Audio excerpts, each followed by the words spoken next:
25th December రోజు heart break కి రెడీగా ఉండండి. స్ట్రేంజర్ థింగ్స్ 5 లో ఎవరు చనిపోతారో ఎలా జరగబోతుందో క్లారిటీ చెప్తా వినండి.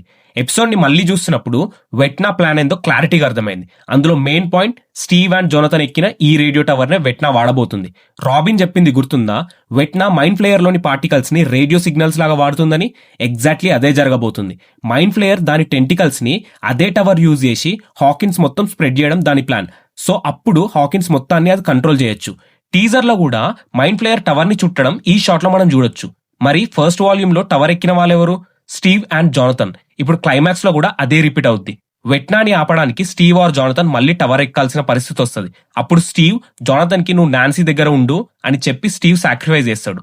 ట్రైలర్ లో ఈ షాట్ లో డస్టిన్ ని కన్సోల్ చేస్తున్నాడేమో అనుకున్నా, బట్ కాదు, అది స్టీవ్ గుడ్ బై చెప్తున్న మూమెంట్ అని చెప్పి ఇప్పుడు అర్థమైంది. స్టీవ్ చనిపోతే మీలో ఎంతమందికి హార్ట్ బ్రేక్ అయితే కింద కామెంట్ సెక్షన్ లేపండి.